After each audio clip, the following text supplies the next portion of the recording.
یہ کہا ہے اس بندے کو کہ پھر اس نے کہا اے یسوع جب تو اپنی بادشاہی میں آئے تو مجھے یاد کرنا۔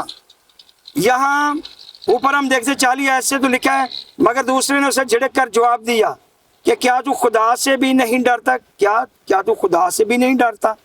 یہ پوائنٹ ہے، مان لینا، تسلیم کر لینا۔ ایک ڈاکو نے تسلیم کر لیا کہ یہ خدا ہے، یہ میرا نجات دہندہ ہے، یہ مجھے بچا سکتا ہے، اور اس لیے خدا یسوع نے اسے کہا کہ تو آج میرے ساتھ فردوس میں ہوگا۔ اور ہم دیکھیں گے کہ فردوس آسمان پر تو ہے، کیا زمین میں بھی نیچے فردوس ہے؟ بھائی جس طرح دو ہیکل، دو پاک ترین مقام اور مکان دونوں، آسمان پر بھی اور زمین پر بھی تھا۔ جی آسمان پر بھی باغ عدن ہے اور نیچے بھی باغ عدن، تو اس طرح ڈبل چیزیں جو ہیں، تو یہاں ایک فردوس وہ ہے جو نیا یروشلم ہوگا۔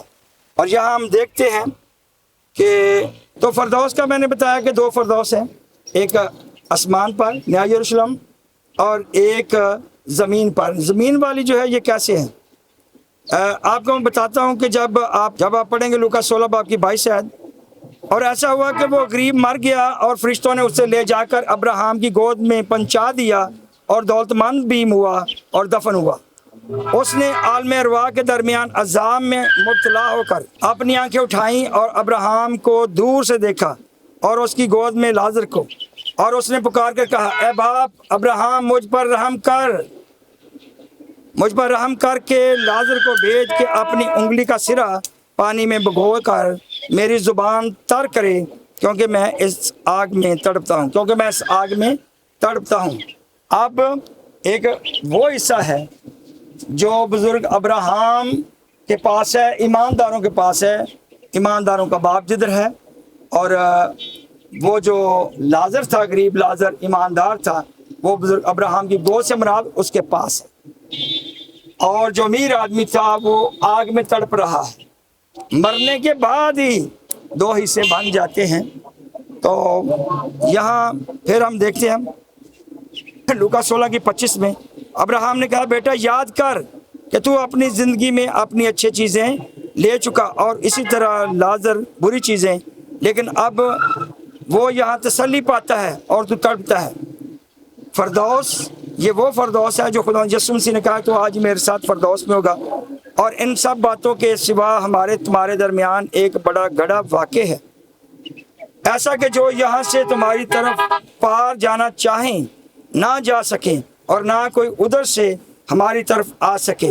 بڑا گڑھا ہے، برزخ ہے، خلا ہے، اور یہ ہے وہ فردوس جس کے بارے خدا یسوع مسیح نے کہا۔ پھر ہم دیکھتے ہیں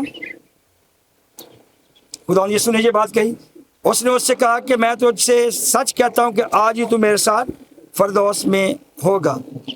جب وہ خدا کے مقررہ انتظام اور علم سابق کے، ابھی میں حوالہ پڑھ رہا ہوں اعمال 2 باب کی 23 آیت، جب وہ خدا کے مقررہ انتظام اور علم سابق کے موافق پکڑوایا گیا تو تم نے بے شرع لوگوں کے ہاتھ سے اسے مصلوب کروا کر مار ڈالا، لیکن خدا نے موت کے بند کھول کر اسے جلایا، کیونکہ ممکن نہ تھا کہ وہ اس کے قبضے میں رہتا، کیونکہ داؤد اس کے حق میں کہتا ہے میں خداوند کو ہمیشہ اپنے سامنے دیکھتا ہوں۔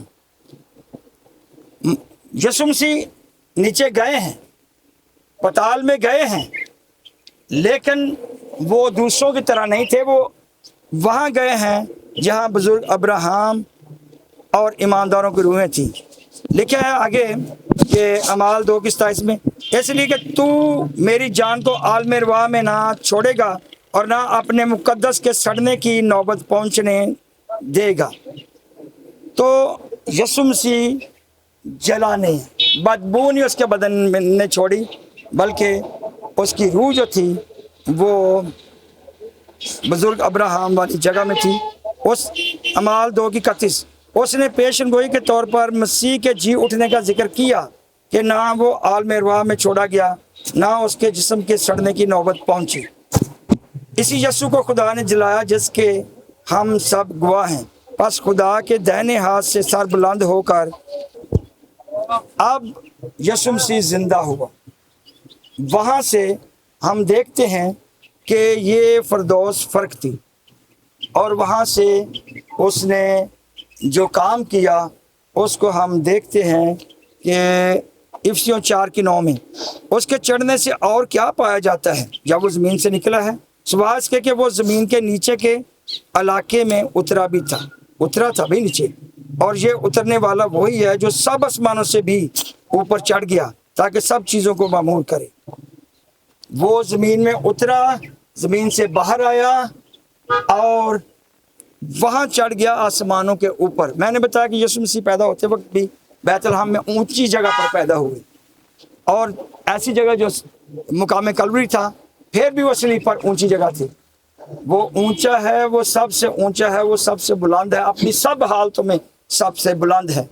تو 2 فردوس، ایک آسمان والی، تو جہاں ڈاکو کو کہا گیا کہ تو آج میرے ساتھ فردوس میں ہوگا، میرے بہن بھائیوں، وہ زمینی فردوس پتال میں جہاں ایمانداروں کی روحیں ہوتی تھیں۔ تو میں نے بڑی وضاحت سے بتا دیا کہ لوگ اس سے پریشان ہیں کہ وہ کون سی فردوس تھی۔ تو فردوس بھی 2 تھی، میں نے شروع سے بتایا کہ کس فردوس میں خداوند یسوع مسیح گئے۔ خداوند یسوع مسیح نے پہلے کیا دیا تھا، لکھا ہے متی 12:40 میں، کیونکہ جیسے یونا 3 رات دن مچھلی کے پیٹ میں رہا، ویسے ہی ابن آدم 3 رات دن زمین کے اندر رہے گا، زمین کے اندر رہے گا۔ اور جہاں یسوع مسیح ہے، جہاں ایماندار لوگوں کی روحیں ہیں، وہ فردوس ہے۔ تو اس فردوس کے لیے کہا گیا تھا کہ تو آج ہی میرے ساتھ فردوس میں ہوگا۔ لوگ اس بات سے پریشان ہیں کہ یہ کون سی فردوس تھی؟ بھائی زمین میں پتال میں تھی، تب ساری روحیں، تب اب نہیں، تب ساری روحیں پتال کے اندر تھیں، جہاں بزرگ ابراہم بھی موجود تھے اور غریب لازر، اور اسی جگہ خداوند یسوع مسیح گئے، اور اسی جگہ اسی دن، کیونکہ ڈاکو نے بھی جان دے دی تھی، اور خداوند یسوع مسیح نے تو ہڈیاں توڑنے سے پہلے، کیونکہ ان ڈاکوؤں کی ہڈیاں توڑتے تھے، لیکن یسوع مسیح نے جب ان کو موت نہیں آتی تو اس کے ہڈیاں ٹانگیں توڑ دیتے تھے، لیکن خداوند یسوع کے لیے یہ بھی پیشن گوئی تھی کہ اس کی کوئی ہڈی نہیں توڑی جائے گی، تو خداوند یسوع مسیح نے پہلے جان دے دی تھی۔ اور اسی دن، اسی وقت، اس کی روح جس ڈاکو نے قبول کر لیا تھا، اس کی روح فردوس میں تھی۔ میں سمجھتا ہوں کہ بہت کلیئر ہے، آمین۔ تو یہاں دیکھ لیں کہ فردوس کون کون سی ہے۔ مکاشفہ 2:7 میں لکھا ہے، جس کے کان ہو وہ سنے کہ روح کلیسیاؤں سے کیا فرماتا ہے، جو غالب آئے میں اسے اس زندگی کے درخت میں سے جو خدا کے فردوس میں ہے پھل کھانے کو دوں گا۔ خدا کے فردوس میں، تو پھر آپ کا حق بنتا ہے کہ سبسکرائب کریں، شیئر کریں۔ آپ جب سبسکرائب کریں گے تو آپ کو بھائی کوئی نقصان نہیں ہے، ہمیں فائدہ ہو جائے گا، ہماری محنت جو ہے وہ ہم کو مل جائے گی۔ سو آپ سے درخواست ہے بائبل سروے آفیشیل کو سنیں، سیکھیں اس سے، اور دوسروں کو شیئر کریں تاکہ وہ بھی برکت پا سکیں۔ آمین۔